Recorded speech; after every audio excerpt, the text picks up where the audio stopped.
Hello dear student, how are you? कैसे हैं आप सब? और बताइए, आपकी तबीयत कैसी है? आपकी हेल्थ कैसी है? बताइए। और आपका सिटिंग हावर क्या है? आप कितने घंटे बैठ के पढ़ाई करते हैं? प्लीज़ इस चीज़ को कमेंट में ज़रूर मेंशन कीजिएगा। How many hours? तुम्हारा सिटिंग हावर्स क्या है?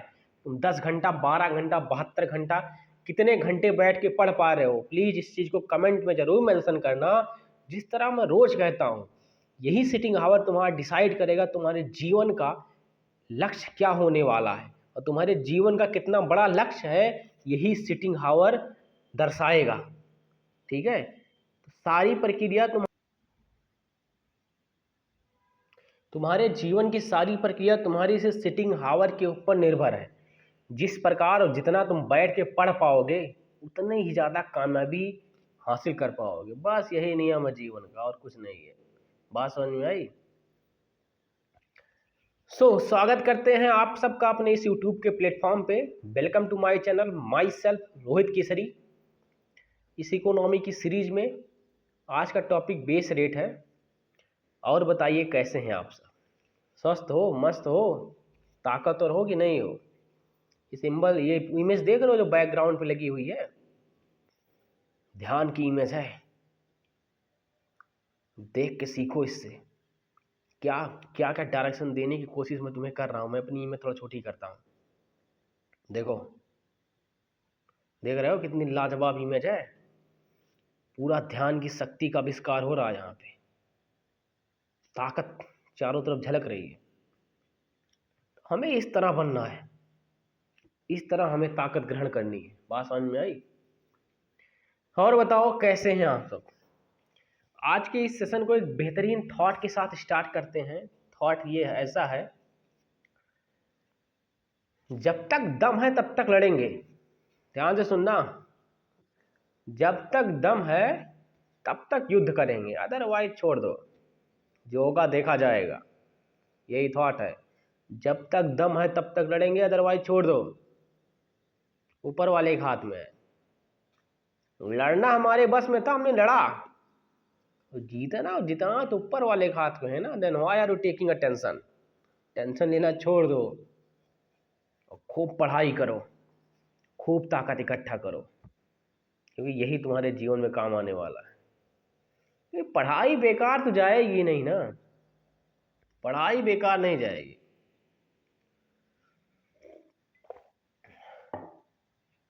तो यहीं से ताकत निकलेगी। ठीक है, तो चालू करते हैं अपने इस सेशन को एक बेहतरीन ऊर्जा के साथ। सामने की इमेज देख के मजा आ गया। ये हम बेस रेट पढ़ रहे थे, ठीक है, बैंकिंग इन इंडिया चैप्टर में।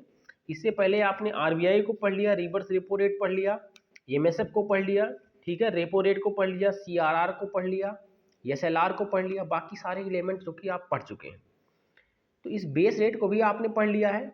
उसके अंदर जो चेंज आए थे, जो क्या बोलते हैं, चेंज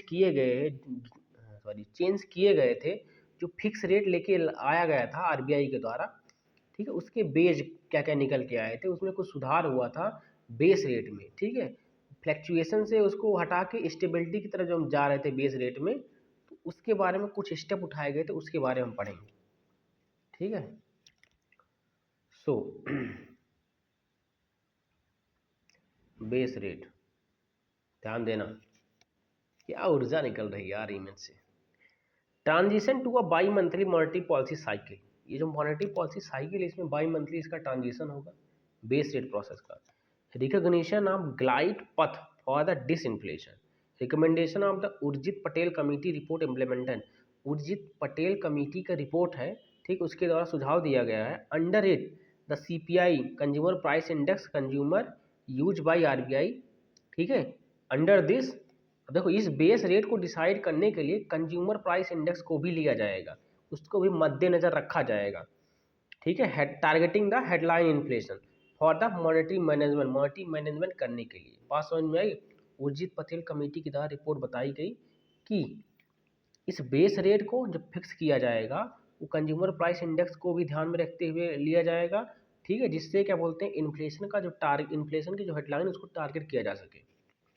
हेडलाइन इन्फ्लेशन मतलब क्या हुआ? मेन लेवल पे क्या कहते हैं, इन्फ्लेशन मूव कर रहा है, जो इस समय करंट रेट पे इन्फ्लेशन चल रहा है, दीज आर हेडलाइन इन्फ्लेशन, चर्चा में है। ठीक है, monetary policy framework has been put in place, an agreement in this regard was sign between the government of India और आरबीआई के द्वारा सन 2015 में एक एग्रीमेंट साइन हुआ। ठीक है, उस एग्रीमेंट में क्या था, मॉनेटरी पॉलिसी का जो फ्रेमवर्क है उसको किस प्रकार से बनाया जाएगा, बात समझ में आई? इस एग्रीमेंट में यही रिकॉर्ड क्या बोलते हैं तय किया गया। अंडर द फ्रेमवर्क के अनुसार RBI is to target inflation, RBI inflation को टारगेट करेगी 4% से with a variation of 2%, minimum 2%, maximum 4%। इसका मतलब क्या था, रेंज ऑफ जो इन्फ्लेशन था इज टू बी 2 और 6% के बीच में था। कंज्यूमर अकॉर्डिंग टू, देखो, कंज्यूमर प्राइस इंडेक्स कंज्यूमर के अनुसार जो है आरबीआई और गवर्नमेंट ऑफ इंडिया के बीच में जो एग्रीमेंट तय हुआ उसके अनुसार जो इन्फ्लेशन जो है 2 और 6% के बीच में रखा जाएगा। बात समझ में आई? इसी बेसिस पे बैंक रेट भी डिसाइड होंगे, बैंक रेट के जो बेस रेट है वो भी डिसाइड किए जाएंगे। Beside the existing repo rate, term repos have been introduce for 3 set of tenor 7, 14, 28। ठीक है, 3 सेट ऑफ टेनर में रेपो रेट बताए गए 7, 14 और 28 डेज। बात समझ में आई? 3 सेट ऑफ के बदले टेन्योर डिसाइड किए गए इस रेपोज के 7, 14 और 28। RBI is progressively reducing the bank access to overnight liquidity. ठीक है, at the fix repo rate. RBI actually में क्या, आरबीआई का पूरा फोकस क्या है, जो बैंक ओवरनाइट बोरोइंग नहीं कर लेते हैं, जब जैसे जरूरत पड़ी तुरंत बोरो कर लिए, उस चीज़ को आरबीआई रिड्यूस करने मतलब करने की तरफ अग्रसर है, वो भी फिक्स रेट से। ठीक है, फिक्स रेट से उस चीज़ को क्या बोलते हैं, रिड्यूस करने की तरफ अग्रसर है आरबीआई। उसको बोलते हैं शॉर्ट कमिंग बोरोइंग। बात समझ में, बैंकों के द्वारा जो शॉर्ट कमिंग बोरोइंग होती है उस चीज़ को आरबीआई रिड्यूस करने की तरफ अग्रसर है इस फिक्स रेट से। ठीक है, आगे क्या है, and increasing the bank to increase their dependency on the term repos. ठीक है, और बैंकों को इंक्रीज किया जा रहा है कि वो अपनी डिपेंडेंसी जो है रेपोज पे इंक्रीज करें। बात समझ में आई? इंक्रीज करें लेकिन वो लॉन्ग टर्म प्रक्रिया के साथ, लॉन्ग टर्म प्रक्रिया की तरफ, ना कि शॉर्ट टर्म। ठीक है, बाई मार्च सन 2016 में क्या होता है, बैंक और allowed to borrow only up to 1% of year NDTL. ठीक है, केवल 1% बोरो कर सकेंगे अकॉर्डिंग टू, मतलब अप टू 1%, 1% से ज़्यादा, from the CMM call money market के तहत। ठीक है, 0.25% इसके तहत रेपोज, एंड द रेस्ट 0.75% तो द टर्म रेपो। पास समझ में आई? सीएमएम के द्वारा जब बैंक बोरो करेंगे आरबीआई से तो 0.25% बोरो करेंगे यहाँ से, और बाकी रेपो के द्वारा, रेपो प्रोसेस के द्वारा ये 0.75% यहाँ से बोरो इनको मिलेगा जब ये बोरो करेंगे। बात समझ में आई? ये प्रक्रिया है। मतलब कुल मिला के बात यह है, कुछ चीज़ें तुम्हें शॉर्ट टर्म में मिल जाएंगी, कुछ चीज़ें शॉर्ट में मिल जाएंगी और कुछ चीज़ें तुम्हें लॉन्ग में मिलेंगी। बात समझ में, यही खेल है इसमें। This aims to improve the transmission of policy. इसका मतलब एम ही है कुल मिला के कि पॉलिसी को ट्रांसमिट कर देना, इम्प्रूव कर देना, impulses across the interstate spectrum और provide stability to the loan market. इस पॉलिसी को इस प्रकार से चेंज इसलिए किया जा रहा है, इसका पूरा मकसद ही यही है, जो मार्केट में लोन की जो फ्लैक्चुएशन मार्केट नहीं है, फ्लैक्चुएशन जो मार्केट है लोन में, इसको बोलेंगे फ्लैक्चुएटिंग मार्केट ऑफ लोन। ठीक है, फ्लैक्चुएटिंग मार्केट ऑफ लोन जो है इसको स्टेबल फॉर्म में लेके आना, इसीलिए इसमें चेंज किए जा रहे हैं, इसीलिए इसको लॉन्ग टर्म की तरफ प्रोसीड किया जा रहा है। बात समझ में आई? ये तुम ही बताओ, अगर तुम्हारे खजाने से पर डे जिसको जरूरत पड़ी तुरंत जाके बोरो कर लिया, जिसको जरूरत पड़ी तुरंत जाके यहाँ से उठा लिया, पैसा उठा लिया, तो यहाँ पे घाटा नहीं होने लगेगा, यहाँ पे समझ ही नहीं है, कैलकुलेशन नहीं हो पाएगा, घाटा होने लगेगा। यहाँ पे और चीज़ों के लिए जो हमें दिमाग लगाना उसमें यहाँ से पैसा निकाल के लगा ही नहीं पाएंगे। लेकिन जब ये लॉन्ग टर्म के लिए होगा, एक बार तुम फिक्स रेट पे इसको लेके चले गए, ठीक है, तुम कुछ दिन के लिए राहत हमको दे के जाओगे, फिर हम जो पैसा हमारे पास है इसको हम किसी और डायरेक्शन में लगा सकेंगे। बात समझ में आई? 16-17 में क्या हुआ, individual were also allowed by RBI. Individual को भी अलाउ किया गया आरबीआई के द्वारा to participate in the government security market. Government security market में तुम पार्टिसिपेट कर सकते हो, similar to the developed economies like the United State. जिस तरह यूएसए में लोग सिक्योरिटी में पैसा इन्वेस्ट करते हैं, कारपोरेट डिफेंस इंस्टीट्यूशन आल्सो, उसी तरह इंडिविजुअल को भी अलाउ किया गया। बात समझ में आई? तो ये प्रोसेस था इसको समझाने का। ठीक है, आगे बढ़ते हैं। ये चल रहा कि नहीं?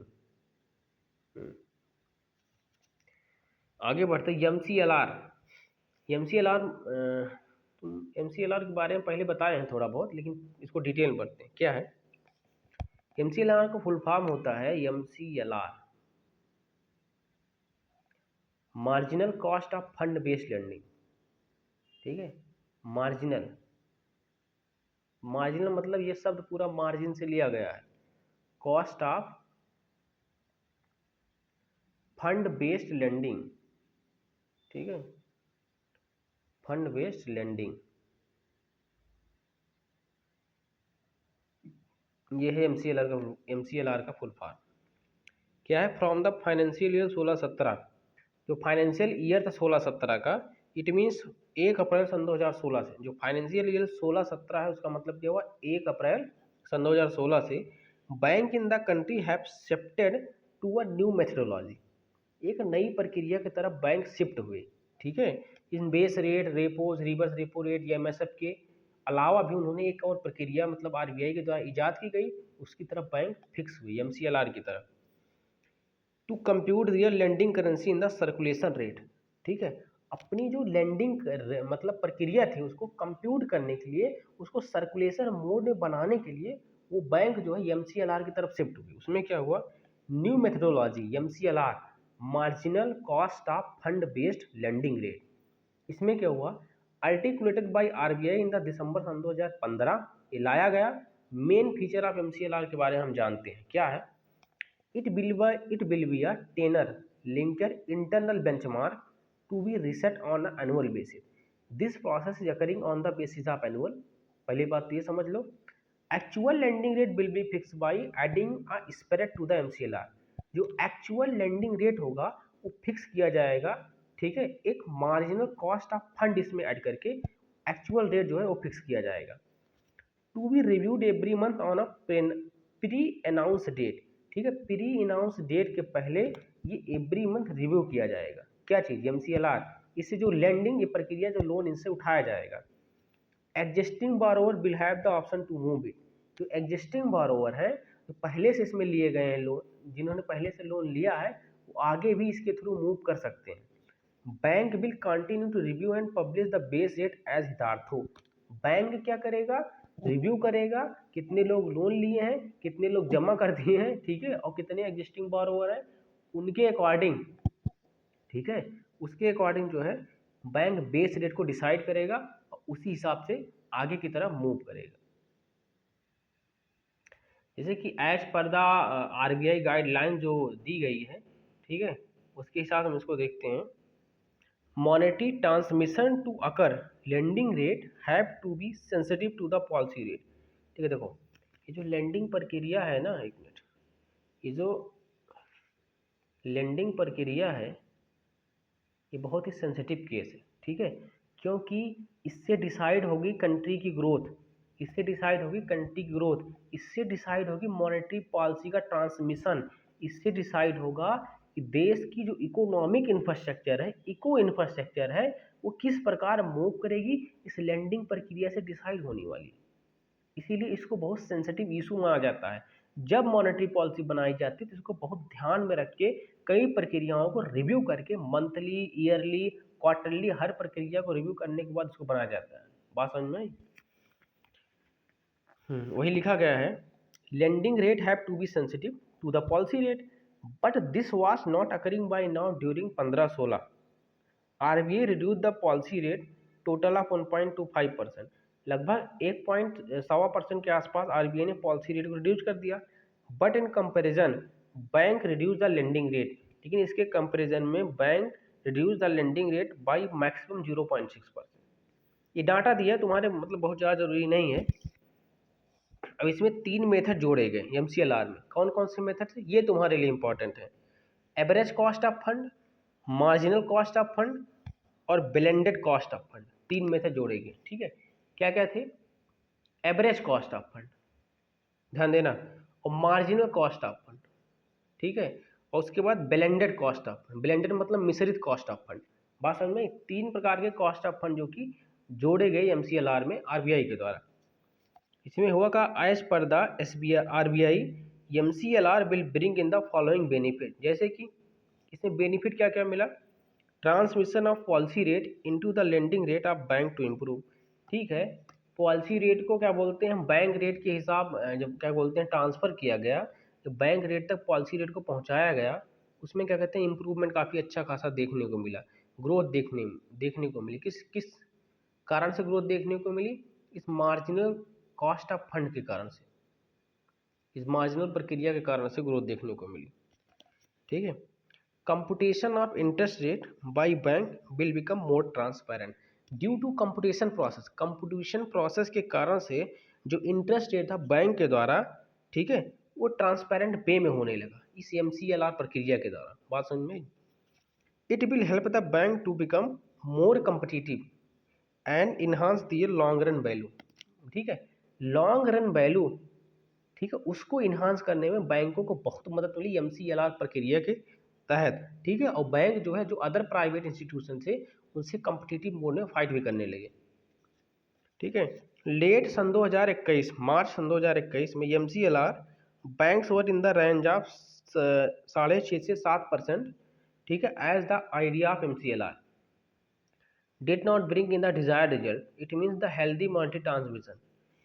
सन 2021 में ये भी देखा गया जो MCLR प्रक्रिया लागू की गई थी उससे डिजायर रिजल्ट जो है ब्रिंग नहीं कर पा रहे थे बैंक, मतलब ला नहीं पा रहे थे।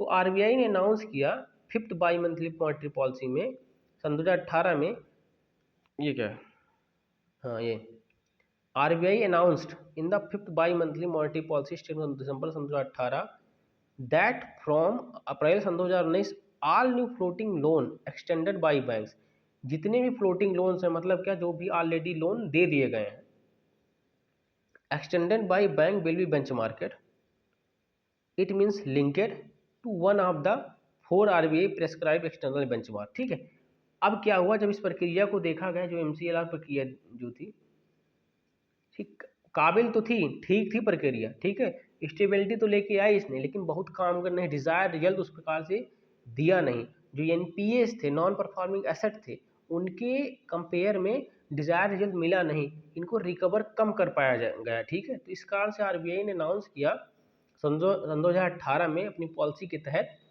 कि लोन्स को एक्सटेंड कर दिया जाए, उनका टेन्योर बढ़ा दिया जाए। ठीक है, उनको बेंचमार्क कर दिया जाए, BPLR, तुमने इससे पहले पढ़ा होगा ना, बेंचमार्क प्राइमरी लेंडिंग रेट। ठीक है, उनको बेंचमार्क किया जाए, जैसे कि रेपो रेट के तहत जो बेंचमार्क प्रक्रिया थी, 91 डे ट्रेजरी बिल और 182 डे ट्रेजरी बिल। ठीक है, any other benchmark produce by the FBIL financial benchmark India private limited. ठीक है, ये संस्था बनाई गई FBIL। देखो बेंचमार्क किया क्यों जाता है, बेंचमार्क इसलिए किया जाता है क्योंकि क्या होता है, जब लोग उधार लेते हैं, जब लेंडिंग प्रक्रिया होती है ना, तो उसको देने में काफ़ी आनाकानी होने लगती है। ठीक है, लोग बारो तो कर लेते हैं पैसा, लेकिन उसको देने में काफ़ी आनाकानी करने लगते हैं, तो उस चीज़ को बैंक NPA घोषित कर देता है। ये जो घोषित करता है इसमें टाइम लिमिट होती है।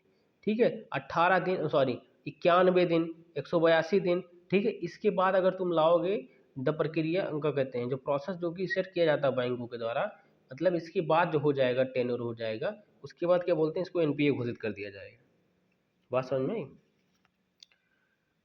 इट मीन्स, इसका मतलब क्या था, जो एक्चुअल लेंडिंग रेट था will not remain linked to the internal data of the bank. जो एक्चुअल लेंडिंग रेट था उसमें प्रक्रिया MC क्या हुआ, जो इंटरनल डाटा था बैंक का उससे लिंक नहीं था। ठीक है, and the bank will be forced to link the interest rate of their new loan with an external and the market determined benchmark. अब क्या हुआ, RBI के द्वारा गाइडलाइंस और पॉलिसियाँ जारी की गई। बैंक क्या करते थे, जो पहले से उनका लोन प्रोवाइड है ना, उस डाटा को ये जो नया फ्रेश लोन प्रोवाइड करते थे इससे लिंक नहीं करते थे, इस इंटरेस्ट रेट से। ठीक है, RBI ने गाइडलाइन जारी की, जो पुराना वाला इंटरेस्ट रेट है आप तुम इसको भी इससे लिंक करके चलो, इससे लिंक करने के बाद तुम डिसाइड करो तुम्हारा रेट क्या होगा। ठीक है, ये प्रक्रिया है। ठीक है, after a short delay bank started switching over the external benchmark October सन 2019। ठीक है, meanwhile the process has not resulted in a much better monetary transmission.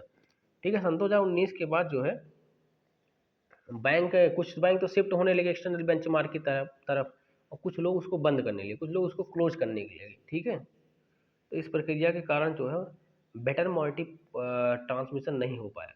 तो कुल मिलाकर बात यह है, एमसीएलआर भी लागू जब किया गया, marginal cost of fund based lending प्रक्रिया भी जब लागू की गई, उससे भी एक डिजायर रिजल्ट जो कि नहीं आया सामने। बात समझ में आई? तो ये लॉजिक था।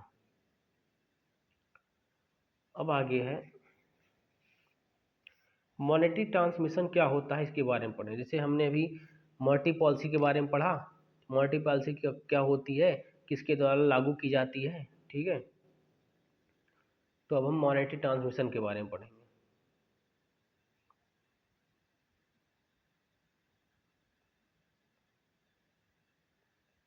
मॉनेटरी ट्रांसमिशन मतलब ये जो तुम्हारी प्रक्रिया मॉनेटरी पॉलिसी की बनाई जा रही है, उसको जो ट्रांसमिट करने का प्रोसेस है, ठीक है, डिफरेंट डायरेक्शन में ले जाने का प्रोसेस है, रिचमेंट करने का प्रोसेस जो है, पहुंचाने का प्रोसेस जो है, उसी की प्रक्रिया को मॉनेटरी ट्रांसमिशन कहते हैं, ठीक है। तो इस प्रक्रिया को पहुंचाता कौन है? इस प्रक्रिया को लागू किया जाता है गवर्नमेंट और आरबीआई के द्वारा, बैंकों के द्वारा, डिफरेंट स्कीम के द्वारा, ठीक है। तो ये प्रक्रिया है इसको पहुंचाने की, इसके बारे में हम पढ़ेंगे। Monetary policy plays a very vital role in the allocation of fund, पैसों के द्वारा, ठीक है। मॉनेटरी जो पॉलिसी है ये बहुत ही इंपॉर्टेंट रोल अदा करती है फंड एलोकेशन में, ठीक है। जो डिफरेंट डायरेक्शन इसके फंड डिस्ट्रीब्यूट होते हैं, किस सेक्टर में कितना फंड जाना है, ये मॉनेटरी पॉलिसी को डिसाइड करेगी from the financial system. For this lending rate, decided by bank must be sensitive to the policy rate, ठीक है। मैंने क्या कहा, पॉलिसी रेट के लिए जब पॉलिसी बनाई जाती है, जो लेंडिंग रेट होता है जो डिसाइड किया जाता है आरबीआई के द्वारा, बहुत ही सेंसिटिव इशू है, ठीक है। उसका प्रॉपर तरीके से डिस्ट्रीब्यूशन होना जरूरी होता है, नहीं तो इन्फ्लेशन डिप्लेशन ये सब प्रक्रियाएं अपने आप हावी होने लगती हैं इससे, क्योंकि इन्वेस्टमेंट पर भी फर्क पड़ने वाला है, ठीक है। देश में जो इन्वेस्टमेंट आएगा उस पर भी फर्क पड़ने वाला है, तो इसीलिए decision very sensitive issue. Repos, reverse repo rate, MSF and bank rate, ठीक है, दीज आर लेंडिंग प्रक्रिया under the policy rate announce by the central bank none as the monetary transmission. But in recent years, ठीक है, सन 2015-16 में एक healthy monetary transmission has been liking in the system, ठीक है। मतलब 15-16 से ये देखा जा रहा था कि एक हेल्दी प्रक्रिया मॉनेटरी ट्रांसमिशन की जो हो नहीं पा रही थी, ठीक है। जो एमसीएलआर वगैरह जो आया था, प्रक्रिया जो आई थी, इन सब के डिजायर्ड रिजल्ट ना मिल पाने के कारण, ठीक है, तो मॉनेटरी पॉलिसी में जो डिजायर्ड रिजल्ट मिलना था, मॉनेटरी ट्रांसमिशन से जो डिजायर्ड रिजल्ट मिलना था, वो प्रक्रिया नहीं हो पा रही थी। टिल अप्रैल सन 2022 तक step such as enforcing the MCLR, ठीक है, and the external benchmark on the bank of for deciding the lending rate have been taken by RBI, ठीक है। सन 2022 तक एमसीएलआर हुआ, एक्सटर्नल बेंचमार्क प्रक्रिया हुई, इसके द्वारा जो लेंडिंग रेट है वो डिसाइड होता था। बट लेकिन monetary transmission remained weak during the entire period of फरवरी 19 से 21, फरवरी 19 से 21 जो था मॉनेटरी ट्रांसमिशन जो था वो वीक महसूस हुआ, वीक देखा गया। ड्यूरिंग दिस पीरियड में क्या हुआ, जब आरबीआई ने रेपो रेट रिड्यूस किया 2.5% 2.50%, तो द वेटेड जो एवरेज लेंडिंग रेट था, WALR इसको बोलते हैं, weightage average lending rate on fresh rupee loan and the outstanding loan decline हो गया, कितना, 1.97% डिक्लाइन हो गया एंड 1.33% रिस्पेक्टिवली। बात समझ में आई? इतना परसेंट डिक्लाइन हो गया। Transmission has been slightly higher in the public sector bank than private sector bank in the overall current monetary easing cycle and throw it was higher for the private bank. कुल मिला के transmission जो process था, जो transmission था monetary policy का, ये कमज़ोर नज़र आया। इसका कहने का तात्पर्य यही है, क्योंकि उससे क्या हुआ, लोन प्रक्रिया घट रही है, लोग लोन नहीं ले रहे हैं, क्योंकि रेट अधिक मिल रहा है, और जो रेट डिसाइड करके पहुंचाया जा रहा है वहाँ तक ट्रांसमिट प्रॉपर तरीके से नहीं हो पा रहा है। बात समझ में? अब रेट भी डिसाइड क्यों नहीं किया जा पा रहा है, क्योंकि एनपीए अधिक है, नॉन परफॉर्मिंग एसेट ज़्यादा है, इनको भी तो रिकवर करना है।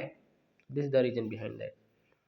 हाउएवर इसके बावजूद क्या हुआ, transmission of policy repo rate change हुआ to deposit and lending rate improve हुआ मार्च सन 2020 में as a result of diverse step taken by RBI. RBI का डाइवर्स स्टेप लिया गया, operation twist, repo rate cut किया गया, लार्ज लिक्विडिटी सरप्लस किया गया, accommodative monetary policy stand and the introduction of external benchmark based pricing loans. ठीक है, इन सब प्रक्रियाओं के द्वारा इम्प्रूव किया गया और ये देखा गया मार्च सन 2020 तक कि इम्प्रूवमेंट चालू हुआ है। ठीक है, तो ये प्रक्रिया थी तुम्हारी बेस रेट और MCLR से रिलेटेड। ठीक है, अभी तुमने क्या बोलते हैं मॉनेटरी ट्रांसमिशन तक इस चीज़ को कंप्लीट कर लिया है। कल जो नेक्स्ट वीडियो का टॉपिक होगा हम लिक्विडिटी मैनेजमेंट फ्रेमवर्क से पढ़ेंगे। थोड़ा आवाज़ की भी प्रॉब्लम आ जा रही होगी, नेटवर्क इशू है। ठीक है, ये प्रक्रिया थी पढ़ाने की। और बताइए, प्रोटीन तो ठंडा हो गया। और बताइए क्या हाल चाल है। कोई भी प्रॉब्लम अगर हो मेंटल रिलेटेड, दिमाग से रिलेटेड, ठीक है, तो उस चीज़ को कमेंट कर देना। अगर कोई भी मेंटल सिकनेस हो तुम्हें, उस चीज़ को कमेंट कर देना कि इसका इलाज करना जीवन में बहुत ज़रूरी है। तुम पढ़ाई करो कितना भी कर लो, लेकिन इसका इलाज ज़रूर कर लेना। ठीक है, अदरवाइज हेल्थ कोई प्रॉब्लम हो छोड़ो, अगर मेंटल में कोई प्रॉब्लम है तो उसको डिस्कस ज़रूर कर लेना। मैं यहाँ बैठा हूँ तुम्हारे लिए, क्योंकि ये जो कंडीशन क्रिएट हो जाती है ना, तो ये जीवन में बहुत कुछ नाश कर देती है। इसीलिए इससे बचना जरूरी है। और आज के समय में, आज के इस भाग दौड़ के समय में जीवन में इतना स्ट्रेस है लोगों को कि उसी स्ट्रेस ने इतनी बीमारियों को जन्म दे दिया है कि उनका जो माइंड है प्रॉपर कंट्रोल ही नहीं हो पा रहा है। वो छोटी छोटी चीज़ों में परेशान है,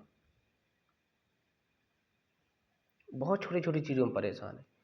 कोई भी मतलब 2,000 3,000 रुपये के पीछे परेशान हो लोग, कमा कितना रहे हैं लेकिन बहुत परेशान है।